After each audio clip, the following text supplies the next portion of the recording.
Rosita, ¿cómo te va? Muy buenas tardes. Un saludo cordial a toda la audiencia, un abrazo grande para Cristian también. A ver, ¿qué temas elegimos para hoy? Por un lado el COVID, ¿no? Decía COVID en Jujuy. ¿Estamos bien? ¿Pero vamos bien? Una buena pregunta. Decimos estamos bien porque evidentemente ha cambiado fundamentalmente, ¿no es cierto?, la situación en la provincia de Jujuy. Hoy estamos hablando, ¿no es cierto?, de una situación controlada, con pocos casos de contagio. Ha bajado, ¿no es cierto?, la curva de muerte, que ha sido muy alta, en algunos momentos la más alta cuando hablamos proporcionalmente, digamos, de la República Argentina. Hoy tenemos los sanatorios y los hospitales con muy buenos niveles de ocupación que nos permiten oxigenar completamente esto. Hoy tenemos los hospitales de campaña sin gente, cerrados, ¿no es cierto?, listos para volver a abrirse en cualquier momento, pero hoy están cerrados. Hoy las actividades vuelven a abrirse, de hecho, se han autorizado cines, teatro, una vuelta progresiva en la escuela, los locales de eventos y de fiesta. Bueno, empieza Jujuy a retomar una normalidad, pero decimos vamos bien, claro. ¿Por qué preguntamos vamos bien? Cuando vemos el uso y abuso de esas libertades, ¿no? Cuando vemos las confiterías llenas, cuando vemos el cementerio hoy con la cantidad de gente que va no respetando los protocolos que se tienen. Bueno, está totalmente comprobado que la gran cantidad de gente, ¿no es cierto?, en juntadas de esta naturaleza generan este tipo de inconvenientes. Hemos pasado el Día de la Madre y no fue bien, no tenemos ningún pico de contagio. Bueno, esperemos que esto siga de esta manera, digamos, sino que tengamos que lamentarnos de una segunda llegada, ¿no es cierto?, del virus, que ya demostró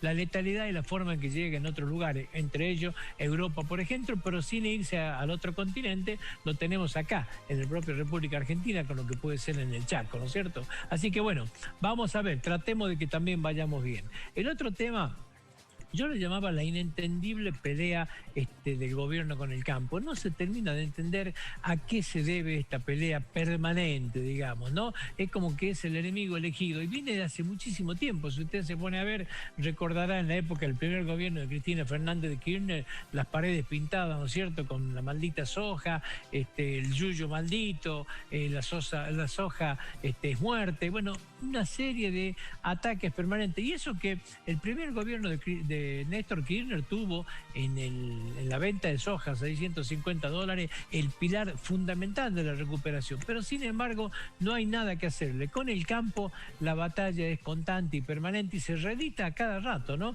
Hoy de nuevo se reeditó con el presidente de la República hablando de la desocupación y las entidades del campo contestándole. Ahora, fijémonos en una situación, digamos, de lo que representa el campo para la economía argentina, y esto te va a permitir a usted hacer un análisis cada vez más confuso de por qué son estas peleas, qué es lo que sucede, ¿no? A ver, la proyección de la venta de soja en la República Argentina está en los 50 millones de toneladas, ¿sí? Estos son números cuasi oficiales, digamos, no estamos hablando de números tirados de los pelos. ¿Cuánto vale la soja hoy?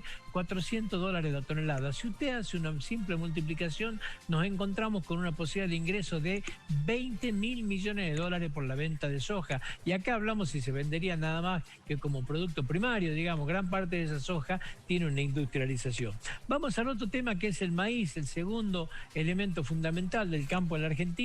47 millones de toneladas es la cifra estimada de producción a un precio de $145 la tonelada. Nos encontramos con una posibilidad de venta de $6.815 millones. Y pongamos el trigo, que es un elemento que se ha transformado en importante en la Argentina en los últimos 5 años. 21 millones de toneladas es la estimación de producción a un precio de $170 la tonelada, 3.570. La suma de estos tres conceptos dan la módica suma de $30.395 millones. Si usted lo multiplica por 80, nos encontramos con $2.400.000 millones de pesos. ¿Cuánto es el presupuesto total de gasto de recursos de la República Argentina?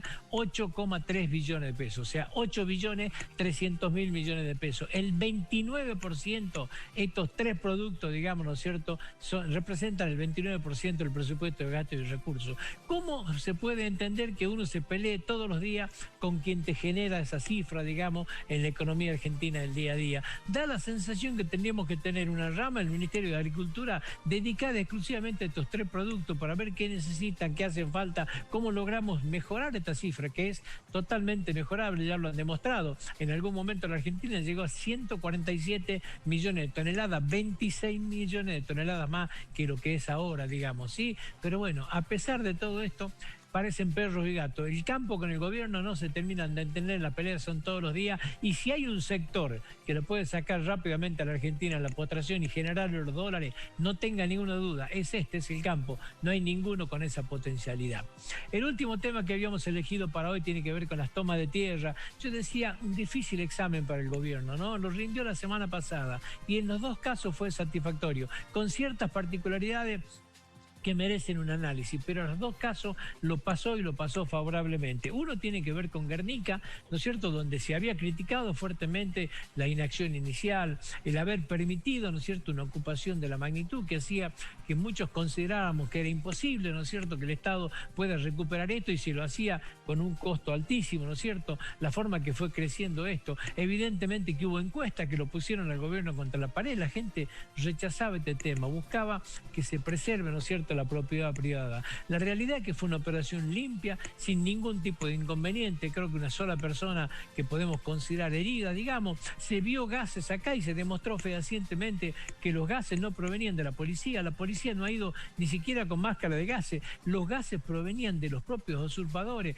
organizados de esta manera, que eran quienes tiraban y quienes tenían las máscaras antigas. Una cosa increíble que solo puede pasar en la Argentina, pero esto pasó y esto enfrentó el gobierno con la desocupación. Y lo hizo, reitero, de manera limpia, quirúrgica, sin ningún tipo de daño y con un muy buen control de daño. Ahora, sin embargo, a pesar de esto, empezó a recibir fuertes críticas del núcleo duro del kirchnerismo. Y eso que quien lo llevó a cabo fue Sergio Berni, ¿no es cierto?, una persona cercana a Cristina y a su vez también ordenado por su gobernador, ¿no es cierto?, que es Axel Kicillof, una persona cercana. Sin embargo, desde el propio sector, ¿no es cierto?, del kirchnerismo duro, Zaffaroni, Pérez Esquivel, empezaron a golpear fuertemente esta actitud, digamos, de, hablan de represión. ¿Cómo se puede hablar de represión cuando no se tiró ni un gas? Todo lo contrario, se recibió del otro lado. Bueno, esto está pasando, es rarísimo realmente, pero le sucedió al gobierno y tuvo, reitero, una resolución favorable y muy bien hecha en lo que fue el desalojo de Guernica. El otro desalojo fue el de Entre Ríos, ¿no es cierto?, donde la hermana de Echeverri con Juan Grabois a la cabeza tomaron el campo, lo que todos supimos, digamos. Bueno, acá fue distinto, acá fue una resolución judicial, fue acatada, pero ¿dónde está la bronca? O sea, se llegó a una buena resolución, lo hizo la justicia y se logró que se acate y se tranquilice. Hay mucha bronca en los sectores oficiales con Juan Grabois. Juan Grabois ha recibido muchísimos beneficios del gobierno, digamos, de hecho, maneja una de las cajas más importantes del Ministerio de Hábitat y Tierra, donde tiene bajo su órbita, ¿no es cierto?, a una funcionaria de su riñón que manejará un presupuesto de más de 8.000 millones de pesos. Muchos dicen en el oficialismo qué es lo que hace que no se pone a trabajar, que deja de ser tan mediático, que deja aparecer por otro lado. Juan Grabois en esta última semana que pasó quedó absolutamente solo. Hasta la iglesia le sacó el cuerpo con un comunicado del episcopado muy contundente y muy preciso respecto del respeto, ¿no es cierto?, por la propiedad privada. Dos elementos como estas tomas que lo tenían en jaque al gobierno fueron resueltas en la última semana favorablemente, pacíficamente, sin mayores resultados, pero gracias a Dios se terminaron algo que existía con mucho temor en toda la sociedad.